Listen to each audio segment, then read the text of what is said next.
हमारे नए गली न्यूज़ इंडिया चैनल को सब्सक्राइब करें और बेल आइकन दबाना ना भूलें। दावत सुखन दूंगा कि तकरीर से मुमकिन है न तहरीर से मुमकिन। हफीज़ मेहदी साहब का ये मशहूर शेर है कि तकरीर से मुमकिन है न तहरीर से हासिल वो काम जो इंसान का किरदार करे है। सर का पूरा वो कैरेक्टर है जिसने सब कुछ बयान कर दिया है कि वो क्या अज़्म रखते हैं और क्या हौसला रखते हैं और किस तरह से वो काम का अंजाम देना चाहते हैं। जनाब रईस शेख साहब, अस्सलाम वालेकुम। आज इस प्रोग्राम में सदारत करते हुए समाजवादी पार्टी के मुंबई और महाराष्ट्र के सदर और आमदार जनाब अबू आसिम आज़मी साहब, स्टेज पे अजीज़ भाई के हफीज़ भाई के तमाम बहुत ही करीब दोस्त, उनके दोनों साहबजादे और इस प्रोग्राम में आए हुए हफीज़ भाई के दोस्त, मदनपुरा अग्रीपाड़ा के तमाम मौजूद शख्सियात, अमरजब स्कूल के टीचर्स, उलमाए कराम, समाजवादी पार्टी के तमाम लीडरान और समाजवादी पार्टी और मदनपुरा नागपाड़ा की हमारी पूरी टीम जो हमेशा हमारे साथ खड़ी रहती है, मैं सब आपका सभी का इस्तकबाल करता हूँ। हम सब आज हफीज़ भाई की मोहब्बत में यहाँ पर हैं और आप जो यहाँ ये स्कूल सारे देख रहे हैं, मैं तो बहुत लंबा बोल सकता हूँ हफीज़ भाई के लिए, लेकिन कि मैं जब यहाँ लड़ने आया था तो आसिम भाई कुछ चीज़ें हफीज़ भाई ने मुझसे कही थी कि रिस तुम आओगे तो नागपाड़ा जंक्शन बदल देना, तुम आओगे तो मॉर्लेट रोड साफ कर देना। लेकिन एक बात जो वो रोज़ बोलते थे, वो बोलते थे कि इस इलाके की तालीम का निज़ाम बदलना चाहिए।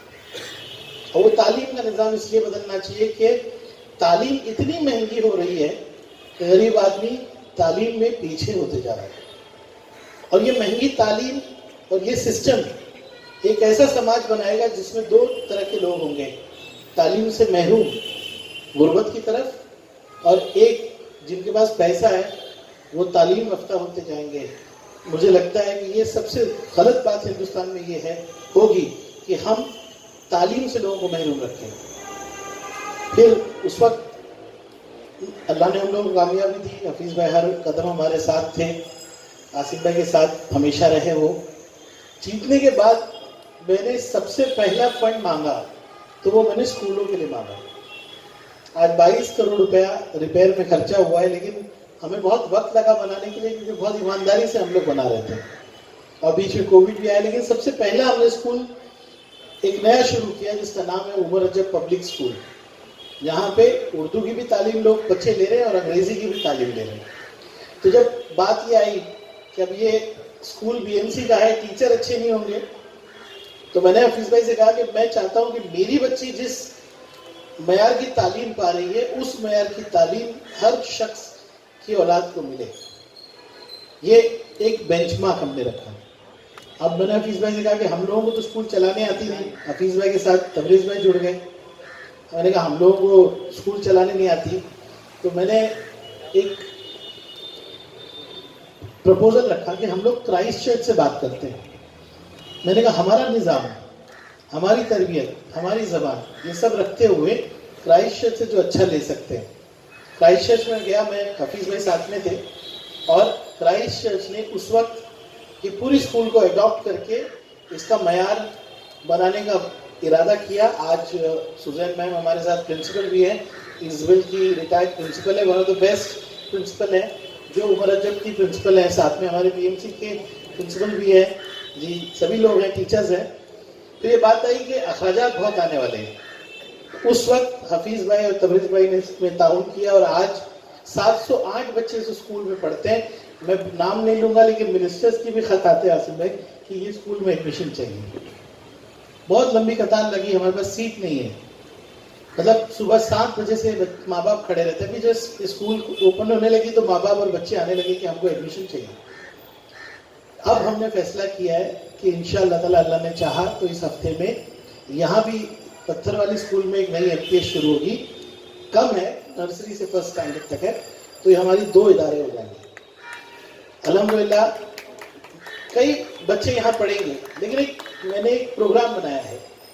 एक प्रोग्राम ये बनाया है हनी भाई कि ये चारों स्कूल में जो आज इंफ्रास्ट्रक्चर में आप खुद देख सकते हैं कि इंफ्रास्ट्रक्चर में क्राइस्ट चर्च से ये स्कूल आपको कम नहीं दिखेगी। तो आने वाले दिनों में अखलाक साहब हम लोग सब साथ में ही काम करते हैं, खासतौर से आमिर अंसारी कहाँ गए, आमिर है, आमिर ने जिम्मेदारी ली, महबूब भाई को मैं चिल्लाता रहता हूँ कि मेरी ट्रस्ट की ट्रस्टी बनिए, तो महबूब भाई वगैरह इसकी जिम्मेदारी ले रहे हैं। इंशाअल्लाह ताला आने वाले 2-3 साल में कम से कम 5000 बच्चे मुफ्त और मयारी तालीम इन इदारों में पाएंगे इंशाअल्लाह। आज यही एकेडमिक में तबरेज में हम लोग 1100-1200 बच्चों पे हो जाएंगे, लेकिन मेरा टारगेट है 3 साल में कि हम लोग 5000 बच्चे यहाँ पे पढ़ाएं। और आप उमर अजब की बात करेंगे तालीम का मयार, आज हम लोग डाइटिशियन, हमारे यहाँ पे डाइट की भी अगर हम लोग ट्रेनिंग देते हैं तो ब्रिज कैंडी हॉस्पिटल है। अगर हमारे यहाँ पे स्पेशल नीड के बच्चे हैं, हमारे पास में स्पेशल नीड के बच्चे हैं, वो बच्चे भी हैं तो उम्मीद फाउंडेशन आती है, बहुत सारे एनजीओ काम करते हैं। फिर हमने अभी जो अस्पताल बन रहा है जो खूब खास बच्चों के लिए, हर स्कूल को उससे लिंक करेंगे, लिंक करके ऐसा नेटवर्क बनाएंगे कि अगर बच्चा कमजोर है पढ़ाई में, आज अलग अलग तरह के प्रॉब्लम है, लर्निंग डिसेबिलिटी है, बहुत सारी डिस्लेक्सिया मतलब सेरेब्रल पॉल्सी है, ऑटिज्म है, कई कई तरह के प्रॉब्लम्स है, एलडीएस, सब चीजों का एक निजाम बना के एक हेल्दी एनवायरनमेंट पढ़ाई लिखाई के लिए बनाएंगे। और हमारा इरादा है, अभी हम लोग 6th स्टैंडर्ड तक पहुंचे ना, 6th हो गया, नेक्स्ट से 7th है, 7th है, 10th तक स्कूल चलेगी, लेकिन अभी जो न्यू एजुकेशन पॉलिसी आई है इसके हिसाब से ये 12th तक चलेगी इंशाल्लाह। और उसके बाद 12th में जब बच्चा जाएगा आसिम भाई, हमारे पास उसका इतना स्ट्रॉन्ग एकेडमिक रिकॉर्ड होगा कि आमिर अंसारी उनकी टीम उसकी काउंसलिंग करेंगे, हमारा एक भी बच्चा अनप्लान नहीं होगा कि वो क्या आगे जाके बनने वाला है। सबसे मैक्सिमम ये बच्चे जो है अपने करियर में कामयाबी पाए, इसका हमने एक नक्शा बनाया, यानी फ्रॉम नर्सरी टू ग्रेजुएशन या जो करना चाहते हैं उसके लिए फाइनेंशियल सपोर्ट हो, उसके लिए जो जरूरत हो इंशाल्लाह हम लोग करेंगे। मैं ज़्यादा नहीं बोलना चाहता, आसिम भाई को हमको बोलना है और फिर बाद में हफीज़ भाई की याद में जो चौक हमने बनाया है उसका नाम का इनॉग्रेशन करना है। आप लोग इसी तरह से ताउन करते रहिए, आप लोगों के सपोर्ट में की वजह से हम लोग ये काम कर पाते हैं। पीछे मेरी पूरी टीम खड़ी है, एक बार उनके लिए तालीम जाइए, क्योंकि मैं खुद तो कुछ नहीं करता, यही लोग हैं जो पूरी चीज़ों का भी देखते हैं, इनका भी सपोर्ट कीजिए। एक हमारे नए मेंबर आज समाजवादी ज्वाइन करने वाले आसिफ भाई, आपकी स्पीच के पहले मैं चाह रहा हूँ कि महबूब भाई, आमिर मेमन साहब हफीज भाई के रिश्तेदार भी है, अरलीपाड़ा से हैं, हम लोग को एक मेमन की बहुत ज़रूरत है, तो आमिर मेमन समाजवादी ज्वाइन कर रहे हैं, एक शॉल लेके आसिफ भाई उनका स्वागत करें।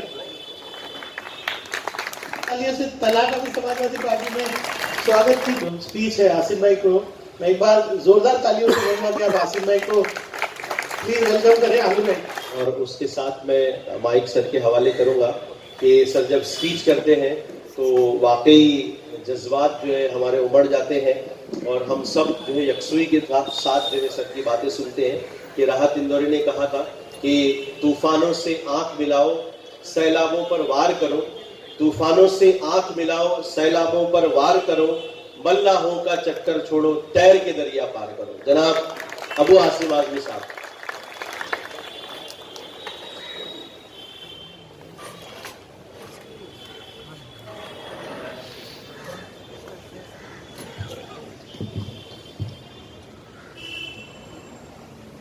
रईस शेख साहब, एमएलए और नगर सेवक, सलीम कैसर साहब, महबूब भाई दूधवाला, अब्दुल कादिर चौधरी साहब, तलहा रेशम वाला, यासिर रेशम वाला, मौलाना महमूद प्रतापगढ़ी साहब, तब्रेज भाई रबर वाला, अयूब पियान साहब, मौलाना अमीर आलम साहब, हाजी फरीद साहब, अनवर लकड़ा वाला साहब, आमिर अंसारी साहब, यहाँ मौजूद तमाम मौजूद शख्सियात, अस्सलाम वालेकुम रहमतुल्लाहि व बरकातुहू। सबसे पहले मैं रईस को बहुत बहुत मुबारकबाद दूंगा।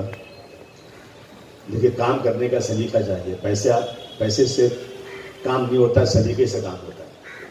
और मैं कह सकता हूँ कि रईस को काम करने का सलीका है। और आज समाजवादी पार्टी के सिर्फ 6 नगर सेवक हैं, पहले 22 थे हम लोग, घट के 6 हो गए। लेकिन अल्लाह का करम है, जब 22 थे तो पार्टी का इतना नाम ही था। अच्छे हैं तो बहुत ज्यादा नाम है और बहुत अच्छा काम हो रहा है, इसमें कोई वो नहीं है।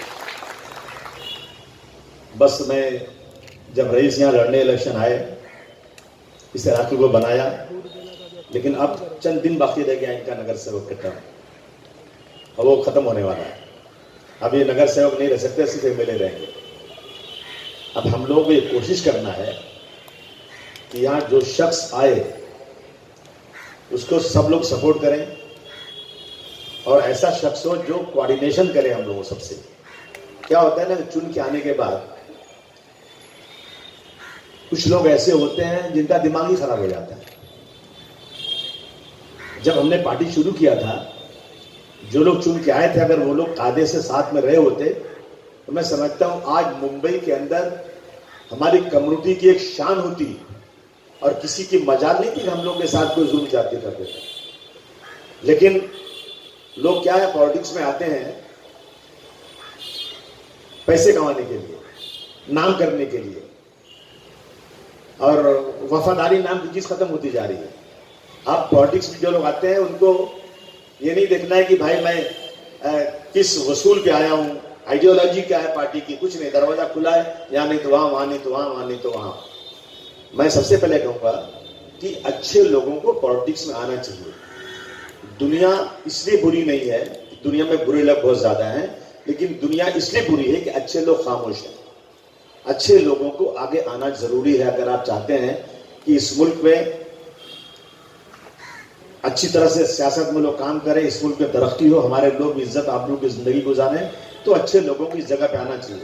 अब जो बिजनेसमैन बड़े बड़े, अरे मुझे क्या सियासत से लेना देना। इसने लिखा है कि जो लोग जिनकी समाज में हैसियत है और वो अगर ये कहते हैं कि मुझे सियासत से क्या लेना देना, तो सारी बिगाड़ के जिम्मेदार वही लोग जो ऐसे अल्फाज इस्तेमाल करते हैं। हफीज भाई की बात, मैं तो हफीज भाई को 1978 से मेरी दोस्ती हुई है। जब मुंबई में आया था मेरे पास बहुत कम पैसे थे, थोड़े पैसे मैंने जमा किया और मैंने 1,15,000 रुपए की एक जगह कमाल मेंशन में खरीदा, टेनेंट की तरफ से। तो वहां उसी सेकंड फ्लोर पे एक कश्मीरी थे जो शाल का बिजनेस करते थे। हफीज भाई क्लीन शेव, पैंट शर्ट पहन करके उनके साथ काम करते थे। वहां से मेरी उनकी दोस्ती हुई धीरे धीरे, और जिस दिन हमने समाजवादी पार्टी लाया, हमारे कंधे से कंधा मिला के हफीज भाई ने साथ दिया। अगर चाहते उस दिन, मैं भी चाहता, हफीज भाई भी चाहते, तो हम किसी को भी खड़ा करते थे मुंबई में, वो एमएलए बन सकता था, क्योंकि उस वक्त एक अट्रैक्शन था हम लोगों का, एक प्यास थी लोगों की। मैंने कितना हफीज भाई बोला, हफीज भाई इलेक्शन लड़िए, इलेक्शन लड़िए। मैं भी इलेक्शन नहीं लड़ता, हमारा ये था कि हम लोग इलेक्शन लड़ाएंगे, लड़ेंगे नहीं, अच्छे लोगों को लाएंगे, लेकिन जब जिसको लड़ाए वो हमको पहचाने से इनकार कर देता था, बातें सुनने से इनकार कर देता था, तो मुझे मजबूरन इलेक्शन लड़ना पड़ा। तो हफीज भाई का हमारे साथ बहुत बड़ा कंट्रीब्यूशन है। मैं समझता हूं कि किसी आदमी को परखने के लिए जबानी बात करने नहीं, बल्कि उसके साथ कुछ दिन रहिए, लेन देन कीजिए, सफर कीजिए। और मैंने हफीज भाई के साथ सब किया है और हफीज भाई को उसमें मैंने नंबर 1 माना है और हमेशा हमारी उनकी बिल्कुल भाई की तरह से थी। मैं दुबई जा रहा था, मैंने कहा हफीज भाई दुबई चलते हैं। लासिम भाई मेरे को कुछ परमिशन लेना पड़ता है तो मैं नहीं चल पाऊंगा आपके साथ। और मैं गया और हफीज भाई अस्पताल में एडमिट हो गए और नहीं रहे हफीज भाई। मनो मिट्टी से दब गया तू, पर हमारे दिल से कब गया तू। उनकी याद हमेशा आती है। उन्होंने हमेशा हर जगह मदद किया। जब भी कोई काम हो, मैं हफीज भाई को, हफीज भाई आदमी बीमार है यार, इसको पैसे देना है, थोड़ा आप दो, थोड़ा मैं देता हूँ। हमेशा मदद, जो भी काम पड़ता है मदद करते। उनको हम कभी, उनकी कुर्बानी को हम कभी भूल नहीं सकते। और मैं हमेशा वो इलाके में अच्छा काम करने के लिए, और मैं खासतौर से मेमन कम्युनिटी को भी कहता हूँ, किसी को उसमें बुरा नहीं लगना चाहिए। मैं मतलब मेमन कम्युनिटी का मुंबई पे एहसान है, अगर सच में मेमन कम्युनिटी ने बहुत काम किया है। मैं पढ़ता हूँ हिस्ट्री, तो जब नेताजी सुभाष चंद्र बोस ने बर्मा में शुरू किया था आजादी की लड़ाई, तो उसमें सबसे बड़ा चंदा देने वाला 1,25,00,000 रुपए का सौराष्ट्र का एक मेमन थे, जिन्होंने अपने कारोबार से निकाल के 1,25,00,000 दिया था कि लीजिए। और नेताजी ने कहा था कि आपकी ये कुर्बानी रहती दुनिया तक याद की जाएगी। कौन याद करता है आज? कौन पूछता है आज उस कम्युनिटी के साथ क्या हो रहा है यहाँ पे? इस्माइल यूसुफ कॉलेज कितनी बड़ी प्रॉपर्टी थी मुसलमानों की। आजादी तक उस प्रॉपर्टी में उन्होंने जो अंग्रेजों से एग्रीमेंट किया था कि इसमें मुसलमान माइनॉरिटी के लोग पढ़ेंगे, इसमें अरबी, फारसी, उर्दू, जहां हॉस्टल होगा, मस्जिद होगी, सारी चीजें। जिस दिन हिंदुस्तान आजाद हुआ गवर्नमेंट ने कहा नहीं, उसको गवर्नमेंट ने उसको पकड़ ले लिया। और उस दिन से आज तक मुझे याद है जब शरद पवार साहब ने पहली पार्टी शुरू किया था तो रेडियो क्लब में हम लोगों ने मुसलमानों के साथ मीटिंग किया था। उन्होंने कहा था कि हमारी एक पार्टी चुनकर आएगी तो हम इस्माइल यूसुफ कॉलेज मुसलमानों के हवाले कर देंगे, क्योंकि ये मुसलमानों की प्रॉपर्टी है। उस दिन से आज तक कांग्रेस ने अपने मैनिफेस्टो में लिखा था, एनसीपी ने भी लिखा था, लेकिन आज तक कोई इस प्रॉपर्टी को देने को तैयार नहीं। हमारी हालत यह है। हिंदू मिल कई हजारों करोड़ की प्रॉपर्टी, दलित भाइयों ने डिमांड किया कि हिंदू मिल डॉक्टर भीमराव अंबेडकर के नाम पर मिलना चाहिए, मिल गए उनको।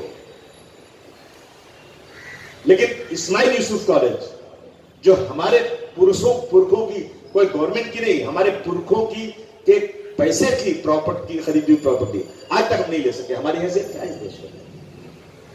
इसकी वजह सिर्फ ही हमारे यहाँ यूनिटी नहीं है। अगर हम यूनिटी आज बना लें तो इंशाअल्लाह ताला हम अपनी सारी परेशानियों को दूर कर सकते हैं। आज यूपी में इलेक्शन चल रहा है, मैं इस मौके पर आपसे जरूर कहना चाहता हूं, आज हमारी इस मुल्क में हिंदू मुस्लिम एकता को एक बहुत बड़ा खतरा पैदा हो गया है। जो लोग बैठे हैं दिल्ली में और यूपी में, उनका सिर्फ एक ही काम है कि हिंदू मुस्लिम किसी से बहाने करो और जो है इलेक्शन जीतो। हमारे जैसे लोग यूपी नहीं जा रहे हैं प्रचार करने, हमने पहले कर लिया, लेकिन नहीं जा रहे हैं कि किसी बहाने से भी हिंदू मुस्लिम ना होने पाए। और उनका सत्ता से हटना बहुत जरूरी है। आप सब लोग दुआ कीजिए, जो लोग गांधी जी के कातिल की मूर्ति बनाकर उसकी पूजा करना चाहते हैं, जो लोग इस देश के अंदर मुस्लिम हिंदू को लड़ा करके इस मुल्क पर कब्जा करना चाहते हैं, उनका कोई विजन नहीं है। और ऐसे लोग को इंशाअल्लाह हमें पूरी उम्मीद है कि अब की बार उत्तर प्रदेश के लोग हटाएंगे, और अब की हटाएंगे तो 2024 में दिल्ली से निपटाएंगे। कहा था मौलाना अब्दुल कलाम आजाद साहब ने, अगर आसमान से एक फरिश्ता उतर कर आए और कुतुब मीनार की ऊंचाई पर खड़ा होकर ये कह दे कि हम हिंदुस्तान की आजादी एक दिन में दे देंगे, लेकिन यहां से हिंदू मुस्लिम की एकता को लेकर चले जाएंगे, तो मौलाना क्या मेरा जवाब होगा कि अगर हिंदुस्तान की आजादी आज नहीं मिलती है, इसमें मुल्क का नुकसान होगा। हम मुल्क का नुकसान बर्दाश्त करने को तैयार हैं थोड़ी देर और, लेकिन हम इंसानियत का नुकसान नहीं होने देंगे। हिंदू मुस्लिम की एकता इस मुल्क में बहुत जरूरी है। हम सबको ये कोशिश करना चाहिए। इस मुल्क में कुछ लोग लगे हुए हैं लगातार, मैं इस मौके पर आपसे जरूर कहना चाहता हूं, क्योंकि कोविड की वजह से हम लोग मिल नहीं पा रहे थे, किसी से कोई बातचीत नहीं हो पा रही थी। घर से निकलो तो पुलिस डंडा मारते भगा देती थी, परमिशन मांगने जाओ तो कोई परमिशन देने को तैयार नहीं था। अल्हम्दुलिल्लाह 2 सालों के बाद कम से कम ये दिन तो आया कि माइक लगा के आप लोगों से कुछ बात करने का मौका तो मिला हम लोगों को। तो हम ये कहेंगे जरूर कि हमें किसी तरह से भी इस मुल्क के अंदर हिंदू मुस्लिम एकता को बरकरार रखने की बहुत जरूरत है, क्योंकि आरएसएस के लोग, बीजेपी के लोग, आपने देखा अभी जब बनारस में कॉरिडोर की ओपनिंग कर रहे थे हमारे बादशाह इस मुल्क के नरेंद्र मोदी साहब, तो वहां उन्होंने क्या कहा कि जब औरंगजेब रहमतुल्लाह अलैह का कि ज्यादती बढ़ी, जुल्म बढ़ा, तो छत्रपति शिवाजी महाराज आए। या वो आदमी जाहिल है या तो आदमी जानबूझकर हिंदू मुस्लिम को लड़ाना चाहता है। उसको नहीं मालूम कि छत्रपति शिवाजी महाराज और जो है औरंगजेब रहमतुल्लाह अलैह की लड़ाई कोई हिंदू मुस्लिम की लड़ाई नहीं थी, ये सत्ता की लड़ाई थी, सियासत की लड़ाई थी। और अगर उसको मालूम ये होना चाहिए कि छत्रपति शिवाजी महाराज का सिपह सालार मुसलमान था और औरंगजेब रहमतुल्लाह अलैह का सिपह सालार हिंदू था। उनकी फौज में 35% मुसलमान थे छत्रपति शिवाजी महाराज। और अगर हिंदू मुस्लिम की लड़ाई होती तो क्या उनका सिपह सालार मुसलमान और उनका हिंदू होता? लेकिन इस तरह से देश के अंदर जो हो रहा है वो ठीक नहीं हो रहा है। इसलिए मैं यहाँ बैठा हूँ, मुंबई की क्रीम जनता बैठी है, हमें एक पैगाम देना है कि हमें इस मुल्क में रह अपने पड़ोसी हिंदू के साथ एक अच्छे ताल्लुकात बना करके जो गलतफहमी पैदा की जा रही है उस गलतफहमी को दूर करके हमें भाईचारे के एक पैगाम देना है, ताकि जो 32 दांतों के बीच में बेचारे रहते हैं उनकी तकलीफें दूर हो जाए इस मुल्क के अंदर। मैं इस मौके पर तालीम के लिए बात ये करूंगा कि देखिए तालीम बहुत जरूरी चीज है, और यकीन जानिए कि उस वक्त डॉक्टर राम मनोहर लोहिया ने कहा था जहां महारानी का बेटा पढ़े वहीं मेहतरानी का बेटा भी पढ़ना चाहिए, जब इसमें मुल्क में बराबरी आएगी। महारानी और मेहतरानी, आज क्या हो रहा है, महारानी का बेटा तो मर्सिडीज कार में जाता है और एक एक जो है महीने की फीस लाखों रुपया दे रहा था, और एक गरीब बेचारा रोजाना 1000 रुपया, 500 रुपया, 300 रुपए की फीस के लिए दर दर भटकता है। 75 साल की आजादी में हमें ये मिला आज तक। एजुकेशन में बहुत पीछे हो गए, और खासतौर से हमें अपने बच्चों को एजुकेशन के लिए एक ऐसा वो चलाना चाहिए, इसकी कोशिश करना चाहिए कि हर बच्चा कम से कम एजुकेशन की तरफ जाए। अब जो है कम्युनिटी में अभी मेरी बेटी स्कूल चला रही थी, वो गई गांव में, सबको बुलाया, उसने कहा कि भाई जो हम लोग देते हैं होमवर्क ना, वो होमवर्क आप लोग करवाइए माँ बाप से। कहा तो माँ बाप बोले, एक बाप खड़ा हो गया, बोले वाह वाह, फीस स्कूल लेता और होमवर्क हम कराएं, हम क्यों कराएं? तो ये हालत है। समझाना चाहिए लोगों को कि बच्चों को पढ़ाना बहुत जरूरी है, बहुत जरूरी है। हमारे इलाकों में क्या, बड़े बड़े इलाकों में जो है नशे की आदत बढ़ती जा रही है, बेकारी है, महलों में स्कूल नहीं खुल रहे हैं, बेकार, न कोई कारोबार नहीं मिल रहा है। तो मैं समझता हूं कि रईस जैसे लोग अगर चुनकर आए तो मैं समझता हूं ये बेदारी ला सकते हैं, ये काम कर सकते हैं, और हम सबको उनके साथ, ऐसे लोगों के साथ खड़े होना चाहिए। और हमें आने वाले दिनों में यहाँ पर एक अच्छा उम्मीदवार चुन के लाना चाहिए, ताकि जो काम हो रहा है ना ये और आगे बढ़े। मैं समझता हूं कि इससे किसी को कोई ये नहीं कह सकता कि यहाँ काम नहीं हुआ है। खुशनसीब लोग हैं। जब मैं यहाँ से इलेक्शन रईस लड़ने वाले थे, एमएलए का पूरी तैयारी हो गई थी, मेहनत कर रहे थे। यहाँ के बहुत सारे पुढ़ारी जिसको बोलते हैं मुसलमान, इस्लाम खाना में जमा हुए। मुझे कहा आसिम भाई आप गलत कर रहे हैं। मैंने कहा क्या गलत कर रहा हूँ? कहा एक मुस्लिम वहां पर जीता हुआ है और आप दूसरा लड़ाएंगे तो दोनों लड़ जाएंगे तो हार जाएंगे। बड़ा प्रेशर डाला मेरे ऊपर। हफीज पास में क्या करूं बताओ? ये 15-20 मौलाना उलमाए कराम और जो लोग सोशल वर्कर लोग जमा होकर के 3 मीटिंग कर चुके हैं मुझसे कहने की अगर यहाँ पर आप सिटिंग के सामने लड़ाएंगे तो नुकसान हो जाएगा। मैंने रईस को बुलाया, मैंने कहा कम्युनिटी का प्रेशर है, छोड़ दो, जाने दो, हम तुमको और जगह लड़ाएंगे। तो रही मैंने बात की, हफीज भाई ने कहा आसिम भाई भिवंडी से, मैंने कहा तुम रहोगे ना, बोला पूरा इलेक्शन में देखूंगा, क्योंकि रईस नहीं थे वहां पर। और हफीज भाई ने पूरा इलेक्शन एक एक लोगों को कंट्रोल करने के लिए रोजाना हफीज भाई वहां जाते थे, और अल्हम्दुलिल्लाह 15 दिन में रईस ने वहां पे कामयाबी हासिल की। और आज भिवंडी में भी लोग बहुत खुश हैं कि रईस ऐसा वहां उनको एक अच्छा एमएलए मिला है। तो मैं रईस को उनके काम के लिए बहुत बहुत मुबारकबाद पेश करता हूं और दुआ करता हूं कि आप इसी तरह आगे बढ़िए और कौम की खिदमत कीजिए। हम सब आपके साथ खड़े रहेंगे इंशाअल्लाह। और जो लोग भी इसमें मदद कर रहे हैं स्कूल चलाने में, मैं उनके लिए दुआ करता हूँ अल्लाह ताला उनकी रिज़्क़ में और बरकत दे, ताकि हम सब मिल करके अच्छे काम कर सकें।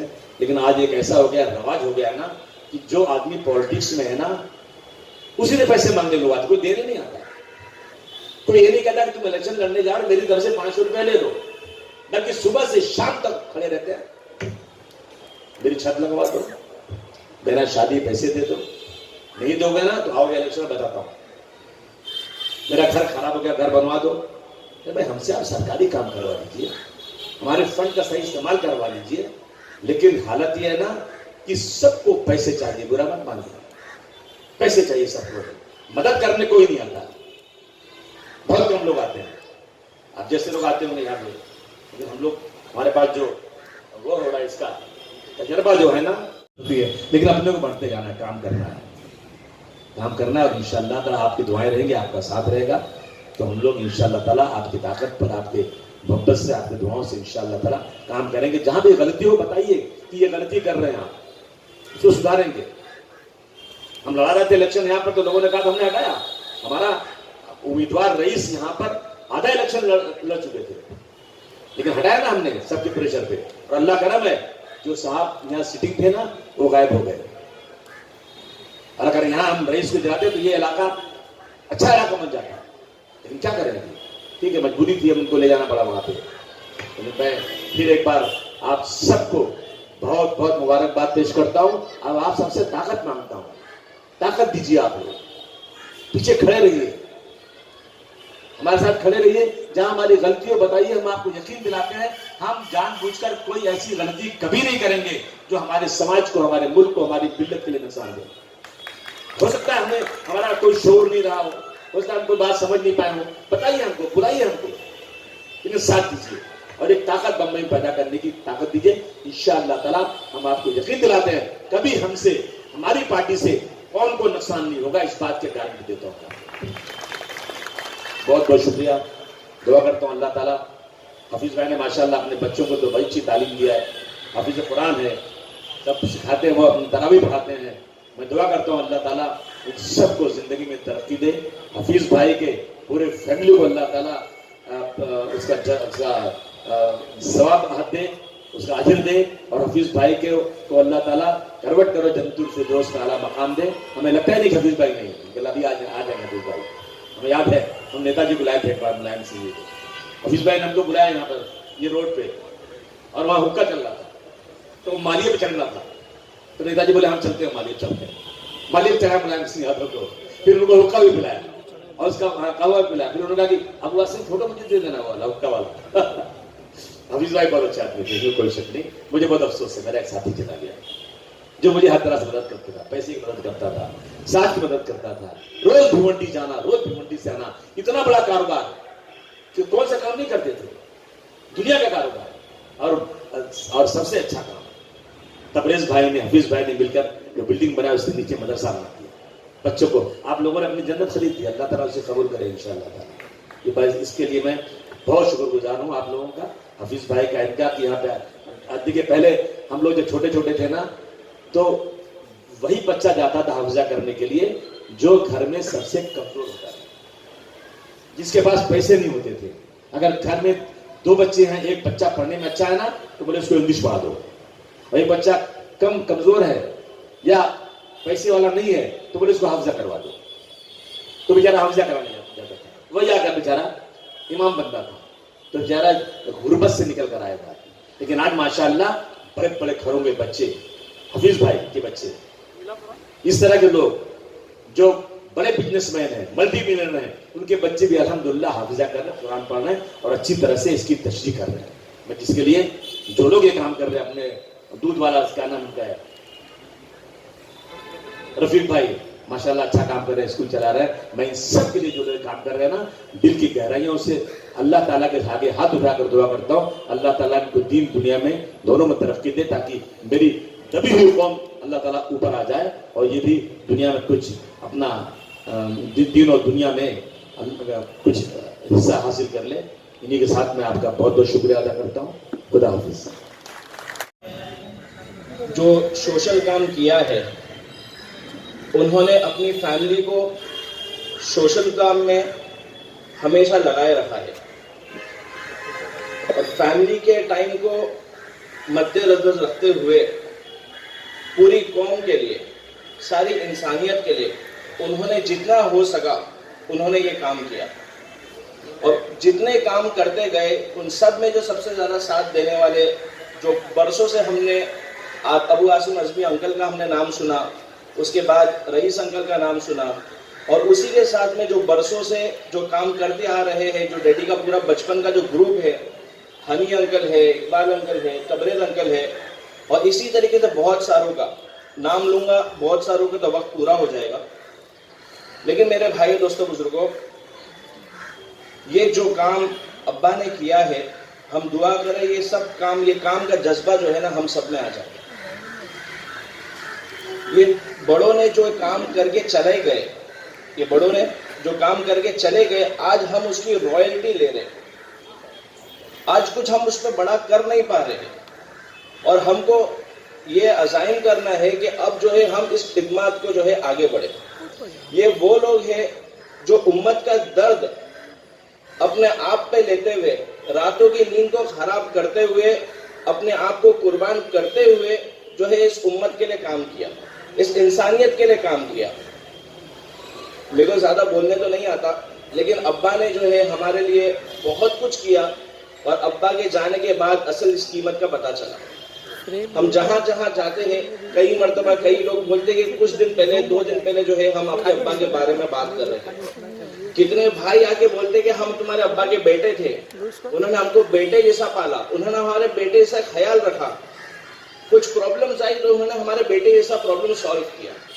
और न जाने कितने लोग अजीब अजीब वाकयात उनके बताते हैं कि हम कैसे हाल में, जो हमारे अब्बा ने उनको कैसे हाल में लाया, ये अब्बा जानते थे और उसका रब जानता था, और जिसके लिए किया वो जानते थे। तो आज इस मौके पे जो आसिम अंकल ने, रईस अंकल ने ये जो चौक का नाम अब्दुल हफीज रेशम वाला चौक किया है, ये हम उनके शुक्रगुजार हैं। और आज ये पत्थरवाली स्कूल जो उनकी फिक्र से, और इस एरिया में जो 4 बीएमसी स्कूल है, अब्बा की फिक्र से जो है आज ये स्कूल, रईस अंकल की मेहनत से, उनकी फिक्र से, आसिम अंकल की मेहनत से, सपोर्ट से आज ये स्कूल जो है हम चेंज हो रही है। तो पहले अगर हम देखें कि यहाँ पर किस तरीके की पढ़ाई हुआ करती थी और अब ये किस तरीके से पढ़ाई हो रही है, हम इन सब का शुक्र अदा करते हैं। और हम सब ये दिल में जज्बा रखें कि हम इबादत भी करते रहें और खिदमत भी करते रहे, क्योंकि इबादत से सवाब मिलता है और खिदमत से खुदा मिलता है। मैं अपनी बात को इसी पे ख़त्म करता हूँ। व आखिरु दावाना अल्हम्दुलिल्लाहि रब्बिल आलमीन। अस्सलामु अलैकुम व रहमतुल्लाहि व बरकातुहू। रिस्पेक्टेड आसिम भाई, रईस भाई, यहाँ बैठे हुए तमाम लोग, तबरेज़ भाई, इकबाल मौजावाला, महबूब पटेल, अयूब पियान, और यहाँ सभी बैठे हुए लोगों को मेरा सलाम, नमस्कार, आदाब। ज़्यादा कहने की मेरे इतनी वो ताकत नहीं है, क्योंकि अगर मैं ज़्यादा बोलूँगा तो शायद मेरा दिल भर आएगा। हफीज़ भाई मेरे बहुत पुराने दोस्त हैं, तकरीबन 1975 से मैं इकबाल मौजावाला, हारून पटेल, रियाज भाई, जितने भी हमारे तमाम लोग हैं, अख्तर बख्शी, हम सब एक ग्रुप के एक कमेटी के मेंबर्स थे। इसका नाम था आगरी बारा रिलीफ कमेटी। और हाँ, सबसे आगे अगर वो है तो हफीज़ भाई थे जो उसको लीड कर रहे थे। जो भी हो दो, शायद वो रिलीफ फंड हो दो, और क्या भाई जितने भी आपके इदारे, जो सहारा मेडिकल सेंटर है, अंजुमन खैर इस्लाम है, आखिर में अंजुमन खैर इस्लाम में हमने उनको ट्रस्टी बना दिया। उनका काम तो यानी तारीफ़ काबिल है। उनके लड़के ने ऑलरेडी बता चुका है कि वो क्या काम करते हैं, और उनके और इतने मददगार थे वो कि अगर वो पता भी नहीं चलता था कि वो किसको मदद करते थे, और बाद में मालूम पड़ता था कि उनको भी मदद किया है। हमारे अंजुमन खैर इस्लाम ने, और इसके बाद में जहाँ पर जब जो पैंडमिक हुआ था और लॉकडाउन हुआ था, लॉकडाउन के अंदर जो उन्होंने काम किया है, तबरेज़ भाई है, महबूब भाई है और रईस भाई मिल के सबों ने इतना बड़ा काम किया है कि शायद मेरे ख्याल में आपको इसका इल्म भी नहीं होगा। बात बतानी ये थी, छोटी सी बात यही थी कि अगर ये शख्स बहुत जल्दी चले गए, अगर शायद होते तो पता नहीं क्या से क्या हो जाता। बस अल्लाह ताला को मंजूर था, इंशाल्लाह जो हो गया। बस हम दुआ यही करेंगे कि अल्लाह ताला उनकी कब्र नूर से भर दे और उनकी मग़फ़िरत करे। आखिर में मैं चाहूँगा कि, और इसके बाद में एक बात बताना चाहता हूँ कि महबूब भाई एक बार उनको कहा था कि हफीज़ भाई आप ज़रा संभाल के रहिए, पैंडेमिक है, उनको उम्र भी हो चुकी थी। उम्र तो शायद वो तो अपने आप को यंग ही समझते थे, तो उनको बोला चुप बैठ, आवाज़ यही बोला चुप बैठ, मुझे आता है क्या करना। उन्होंने ये कहा कि अभी कुछ रहा ही नहीं है, मेरे बच्चे हो गए, बच्चे के बच्चे हो गए, अब मुझे वापस देना है सोसाइटी को। ये उनकी अल्फाज थी। महबूब भाई में राइट, तो ये उनका जज्बा था। इंशाल्लाह दुआ कीजिए, इंशाल्लाह हमें भी इसी तौफीक मिले और हम सबको तौफीक मिले इंशाल्लाह। खुदा रहमतुल्लाहि व बरकातुहू। पहले तो मैं खुद और आप सबसे कहूँगा कि अपनी हर दुआ में हफीज़ भाई की मग़फ़िरत के लिए और अल्लाह उनको जन्नतुल फिरदौस में आला दर्जा दे, उसके लिए दुआ करें। क्योंकि मेरी कोई नमाज ऐसी नहीं जाती है जिसमें मुझे हफीज़ भाई याद नहीं आते, और शायद यही हाल हमारे तबरेज़ भाई का भी होगा और हमारे हनी भाई का भी होगा और रईस भाई का भी होगा और आसिम भाई का तो ऑफकोर्स होगा ही, क्योंकि आगरीपाड़ा का एक सोल रिप्रेजेंटेटिव सालों साल से आसिम भाई के लिए हफीज भाई रह चुके हैं, अल्हम्दुलिल्लाह। अब मैं ये बताऊंगा आपको, जो बात हनी भाई ने बताई है कि पैंडेमिक के, वैसे तो हम लोग बहुत नज़दीक थे और हफीज़ भाई मेरे मरहूम महमूद हाजी इकबाल इब्राहिम पटेल दूधवाला के बहुत ही करीबी दोस्त थे, लेकिन इकबाल भाई के गुजरने के बाद हफीज़ भाई ने हमेशा मेरी और मेरे जो भांजे, हम जो हमारी पूरी फैमिली की, हमेशा से उन्होंने बहुत ख्याल रखा और हमेशा से हमारा ध्यान रखा। तो मैं हमेशा से उनका इसकी वजह से हमेशा से एहसानमंद रहा हूँ। और जो पैंडेमिक का वक्त हुआ उसमें हफीज़ भाई का एक दिन मुझे कॉल आया और मुझसे कहा कि तुम लोग का जो ALM है, हमारा जो आगरीपाड़ा का एक रेसिडेंट एसोसिएशन है, तुम लोग क्या कर रहे हो? तो मैंने कहा कि हम लोग छोटे मोटे काम कर रहे हैं, कुछ राशन बांटने का और ऐसा कुछ छोटा मोटा प्रोग्राम हमने बनाया है। तो बोले नहीं, तुम रात को तबरेज़ भाई के वहाँ जाओ, अपन बड़ा प्रोग्राम करते हैं। तो अल्हम्दुलिल्लाह उस दिन रात को मैं, हनी भाई, तबरेज़ भाई, हफीज़ भाई और कुछ चंद अपने यहाँ के लोग जमा हुए और अल्हम्दुलिल्लाह अल्लाह ने उस मीटिंग में इतनी बरकत दी कि अल्लाह ने हमारे से बहुत बड़ा काम लिया।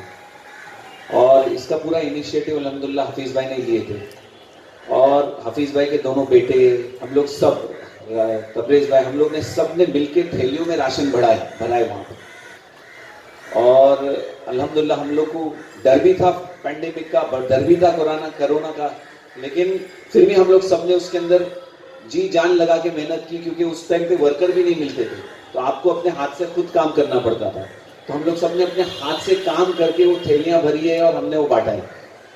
दाना बंदर के बाजार में हफीज़ भाई टेम्पो में खुद बैठ के रात को 11 और 12 बजे जाते थे और मैंने हफीज़ भाई को एक नहीं सैकड़ों बार टोका था कि हफीज़ भाई आप क्यों जाते हो, आप डायबिटीज के पेशेंट हो, आपको दूसरी बीमारियां हैं, आप, बोले बेटा मेरे को क्या डर है, किसी का 1 रुपए का कर्जा नहीं है, दोनों बेटे सेटल्ड है, नवासे हो गए, पोते हो गए, अब अल्लाह की राह में जो अल्लाह मेरे से काम ले ले।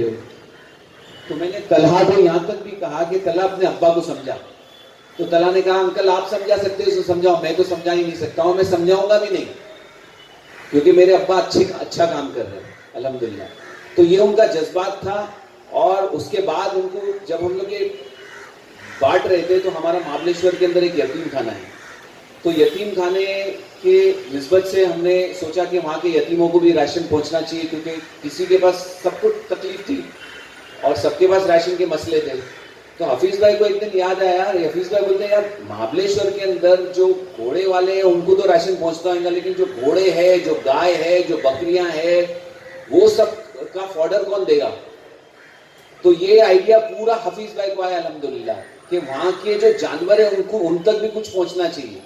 और उन्होंने उसके लिए फिर हम लोग जमा हुए और उसके लिए फिर उन्होंने सबसे पहला पैसा उन्होंने दिया और फिर वहां तक पहुंचाने तक का काम उन्होंने किया। तो ये पहला मौका था जब जानवरों तक भी राशन पहुंचा था और अल्हम्दुलिल्लाह ये आइडिया पूरा हफीज़ भाई का था। तो अल्लाह ने उनके पास, हम लोगों को भी नहीं पता था कि उसके कुछ वक्त बाद ही हफीज़ भाई हमारे को छोड़ के चले जाएंगे। जब वो हॉस्पिटल में एडमिट हुए उसके 1 हफ्ते पहले मेरे साथ 3 से 4 घंटा बैठे थे हफीज़ भाई और मतलब हमने काफ़ी अच्छा वक्त बिताया। और जब वो हॉस्पिटल में थे तब रोज़ मैं तबरेज़ भाई को फ़ोन करके पूछता था कि तबरेज़ भाई अब क्या हाल है, तबरेज़ भाई अब क्या हाल है। तो सिर्फ तबरेज़ भाई की मतलब उम्मीद थी, लेकिन मायूसी बहुत ज़्यादा थी हमारे अंदर। तो हमारे एक बहुत ख़ास दोस्त जिन्होंने दीनी और दुनियावी दोनों निस्बत से उन्होंने इतना अल्हम्दुलिल्लाह काम किया है, हमारे पास से चले गए। और मैं चाहूँगा कि तलहा और यासिर दोनों वो कमी को पूरी तो नहीं कर सकते, लेकिन जितना हो सके वो अपने अब्बा के जैसा काम करें और खिदमत खल्क, वैसे तो दीनदार दोनों भी अच्छे माशाल्लाह, और खिदमत खल्क के अंदर भी अपना उतना ही ताउन करे जैसे हफीज़ भाई थे। कोई कुछ भी कहे, हफीज़ भाई सबसे पहले कंट्रीब्यूशन करते थे अल्हम्दुलिल्लाह, माली और जानी दोनों कंट्रीब्यूशन उनका था अल्हम्दुलिल्लाह। तो आप सब दुआ करें, हम लोग सब भी दुआ करते हैं। और जिस तरह से मुझे इकबाल भाई को गुजर के 18 साल हो गए माशाल्लाह, लेकिन हाँ, जिस तरह से मुझे एक दिन ऐसा नहीं होता है कि इकबाल भाई याद नहीं आते, उसी तरह से मुझे एक दिन नहीं जाता है जब मुझे हफीज़ भाई नहीं याद आते।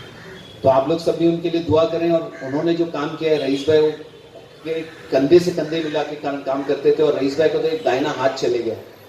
और जिस तरह से उन्होंने रईस भाई को इस एरिया में इंट्रोड्यूस किया, और इस एरिया के अंदर अल्हम्दुलिल्लाह उन्होंने रईस भाई को जो जिताने के अंदर हफीज भाई का मैं समझता हूँ सबसे बड़ा हाथ है।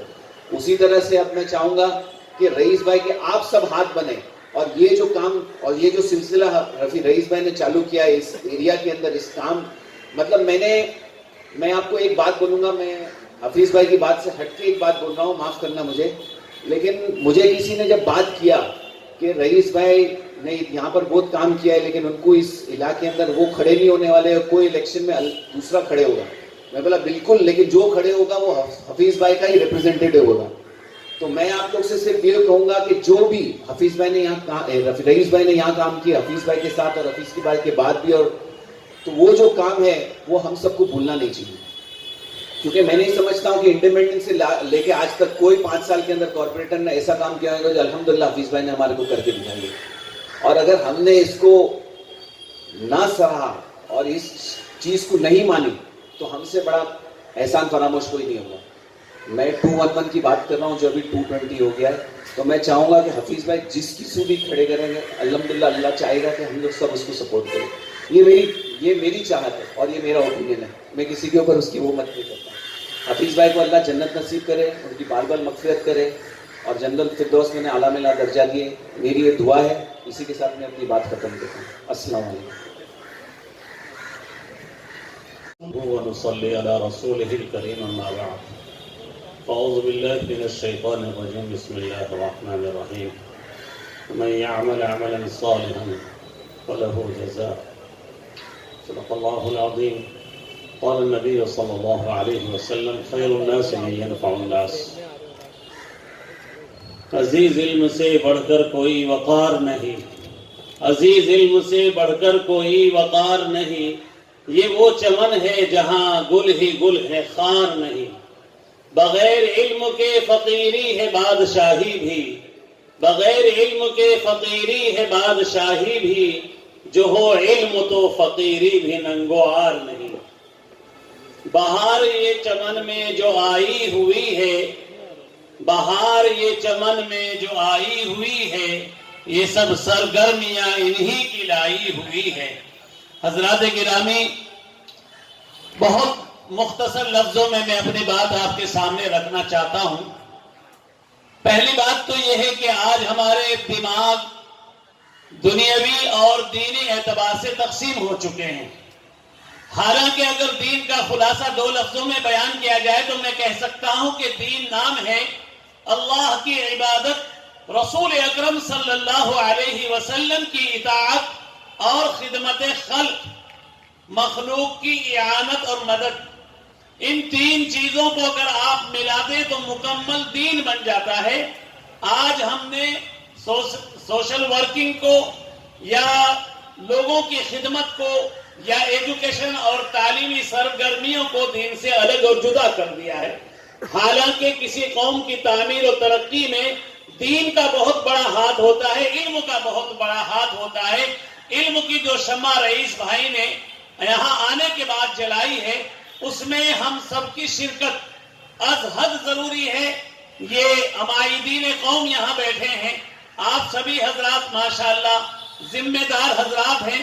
बस मैं अपनी गुफ्तगू में इतना ही कहकर बात खत्म करता हूँ कि एजुकेशन का ये सिस्टम जो तब्दीली रईस भाई और उनके रुफका और समाजवादी पार्टी के जिम्मेदार यहाँ तशरीफ फरमा है, मैं उनसे बहुत मुखलिसाना यही दरख्वास्त करूंगा कि ये मीरे कारवां इसी तरह आगे बढ़ता रहे और कौम मिल्लत की तालीम और तामीर और तरक्की में आप दामे दिरमे कदमे सुखोने आगे बढ़ते रहें तो इंशाअल्लाहुल अजीज अपनी कौम का हाल बदल जाएगा और तालीम के जरिए हम अजीम इनकलाब बर्पा पैदा कर सकता है और कौम मिल्लत के लिए, मुल्क कौम के लिए बड़ी खिदमत अंजाम दे सकते हैं। मेरी दुआ है कि अल्लाह ताला इन तमाम हजरात को इस मिशन में कामयाबी नसीब फरमाए और इनको अपनी शाया निशान जज़ाए खैर नसीब फरमाए। व आखिरु दावाना अल्हम्दुलिल्लाहि रब्बिल आलमीन।